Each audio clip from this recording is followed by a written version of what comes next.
අහලා තියෙනවද මහා රෑට පාරක් දෙවනත් කරගෙන යන අමු යක්ෂයෙක්ගේ සද්දයක්. පෙට්‍රල් වලින් නෙවෙයි කොල්ලන්ගේ ඇඟේ දුවන ලී වලින් පණ ගැන්වෙන වීදි රේස් කලාව තනි අතින් හොල්ලපු රෝද දෙකේ මෘගයා. කවදා හරි දවසක නීත්‍යානුකූලවම අපේ මහා පාරකට බස්සන්න හීන දකින යකඩ හීනේ වෙනුවෙන් අද ඔටෝමාස්ටර් අපි කතා කරන්නේ හයිපර්නේකඩ් කලාවේ නොමරෙන රජු Yamaha MT7. මේ බයික් එකේ තියෙන ඇත්තම පිස්සුව මොකද්ද දන්නවද? ඒ තමයි මේකේ හදවත.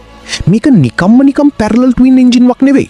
මේක 689cc liquid cooled DOHC double overhead cam cylinder එකකට වැල්ව් 4ක් තියෙන CP2 එහෙමත් නැත්නම් cross plane දෙකක එන්ජිම. ජපාන් ඉංජිනේරුවෝ මේකට දුන්නා 270 degree crankshaft තාක්ෂණයක්.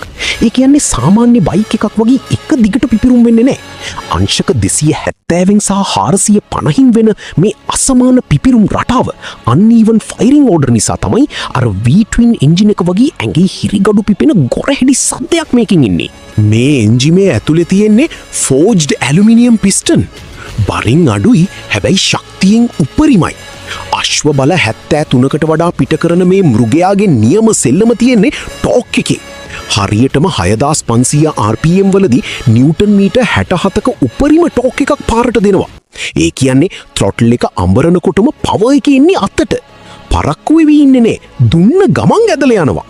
ඒ නිසයි මුළු ලෝකෙම මේකට master of torque වගේම wheel machine එක කියන නමත් පටබැන්දි. මේ power එක පාලනය කරන්න Yamaha මේකට දුන්න high tensile steel tubular frame එකක්.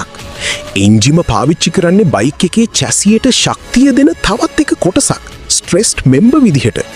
තෙල් වතුර ඔක්කොම පිරෙව්වට පස්සෙත් මේකේ සම්පූර්ණ බර කිලෝග්‍රෑම් එක 184ක් විතරයි. power to weight අනුපාතය උපරිම තැනක තියෙන නිසා පාරේ වංගු කපන්නේ හරියට පිහියකින් බටර් කපනවා වගේ. මේ power එක නවත්තන්න ඉස්සරහ රෝදෙට dual millimetre 298 disc brake set එකක් දීලා තියෙනවා. ප්ලාස්ටික් කෑලි වලින් වහපු බොරු ෂෝ තියෙන ලොකු බයික් වලට වඩා එන්ජිමේ එළිය දාගෙන අමු රස්තියාදුකාර පෙනුමක් තියෙන මේ නේකඩ් බයික් එකේ තියෙන්නේ සල්ලි වලට ගන්න බැරි පට්ට ගැම්මක්. මේක නිකම්ම යකඩ ගොඩක් නෙවෙයි. මේක ලංකාවේ බයික් පිස්සන්ගේ ආගමක්. කවදා හරි දවසක මේ යකඩ හීනෙට යන්න දඟලන හැම කොල්ලෙක්ම මේ වීඩියෝ එක අනිවාර්යෙන්ම ෂෙයා කරන්න. තවත් මේ වගේ ඇඟේ ලේ රත් කරන තාක්ෂණික යකඩ හීන ගැන දැනගන්න ඔටෝමාස්ටර් අපිව අනිවාර්යෙන්ම ෆලෝ කරන්න.